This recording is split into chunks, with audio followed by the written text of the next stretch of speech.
chi-square testing. This is my second, as you can see here, this is my second session on chi-square testing. In my previous session, I have shown you the testing of hypothetical value of the population variance. If you haven't gone through this session, I will request you to go through this session. The link of this video will be given in the description box. In this session, I will discuss about goodness of fit. It is a very common area of application of chi-square testing. I will be discussing two very simple problems here so that it will help you to understand the basic idea behind this concept. In the next session, I will discuss some advanced level problems on goodness of fit of chi-square testing. Now, here the problem is given like the HR manager is interested to determine whether the absenteeism is greater on one day of the week than on another. His records for the past year shows the following sample distribution. Test whether the absence is uniformly distributed over the week. Here the table is given. The day of the week is Monday to Friday and the number of absentees is 66, 57, 54, 48 and 75. These are the total. The H0 and H1, these are the null and alternative hypothesis. Now we are asked to find out whether the absence is uniformly distributed over the week.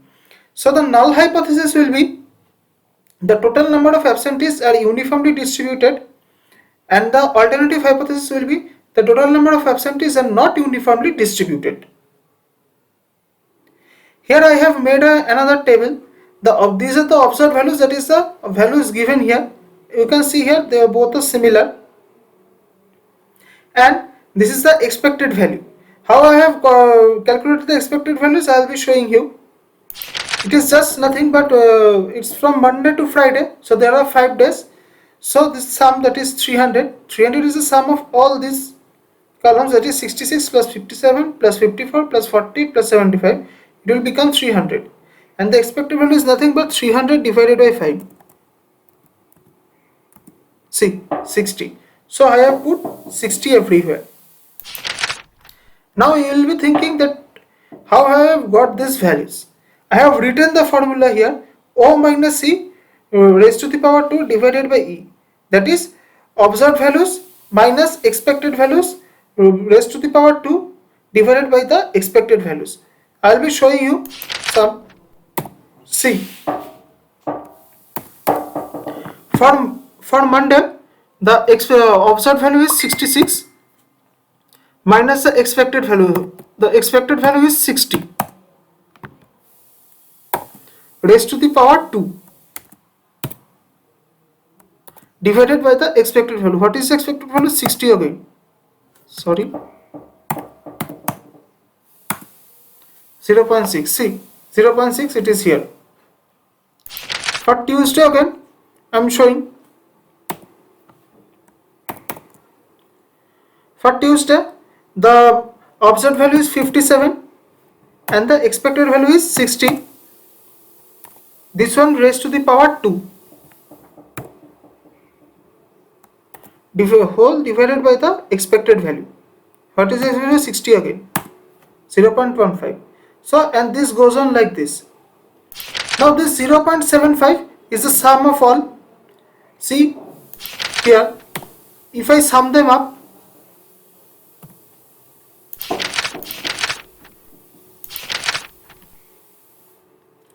see here is equal to 0.6 plus 0.15 plus 0.6, sorry, 0.6 plus 2.4 plus 3.75. We get 7.5. See here, 7.5. This is the total. This 7.5 is the calculated chi-square value, and we need to compare it with the critical value. Now to find out the critical value, we also have to know the degrees of freedom. The degrees of freedom is 4 in this case, because 5 are the total number of variables, that is 5 is the total number of days, n is equal to 5.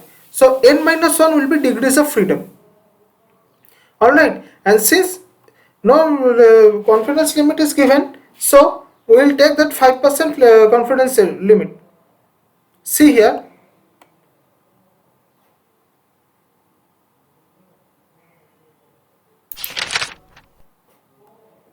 this is the chi-square table.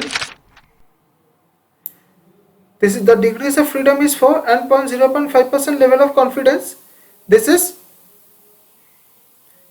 9.49, the calculated value.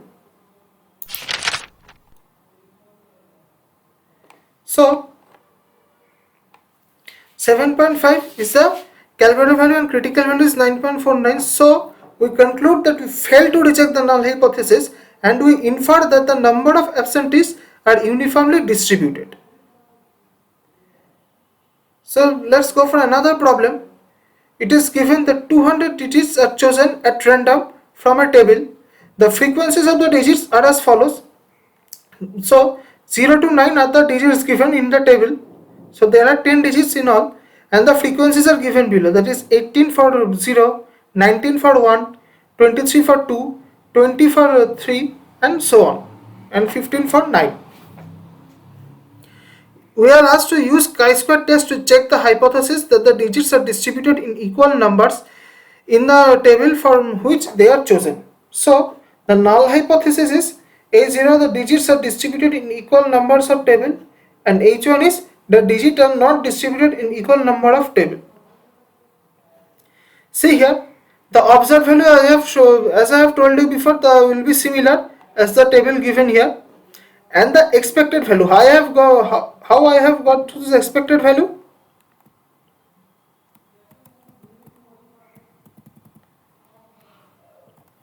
See, this is the total I have shown you before. How I got the total? By summing this all, summing the total of frequencies of the observed variable, I have got total of 200, and the expected value, it will be nothing but total number of digits is 10, so 200 divided by 10, 20. So I have put 20 in every case. Now see, this observed minus expected value. Okay. Now I will show you here and I will show you this observed minus expected value. I have calculated this once again because this is a very important part. See,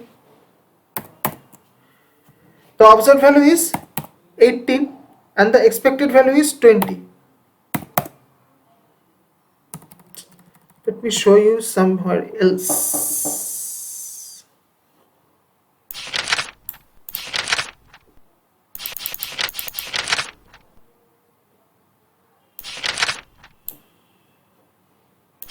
Let me show you here in this. I am showing this for 6. See, for 6 the observed value is here. The observed value is 22 and the expected value is 20. This one will be raised. This difference will be raised to the power 2, and this whole thing will be divided by the expected value, that is 20. 0.2. See, 0.2. Okay.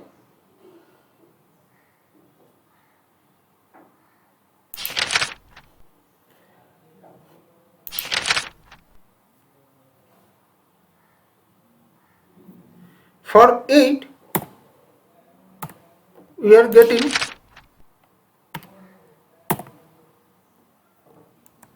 the observed value is 21 and the expected value is 20. This one will be raised to the power 2 and this is divided by the expected value 0.05.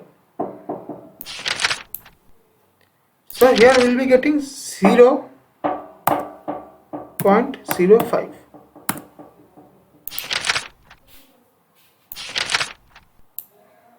See, and this is 20, observed value and expected value both are 20, so it will be 0. So summing this whole thing, we get 4.3.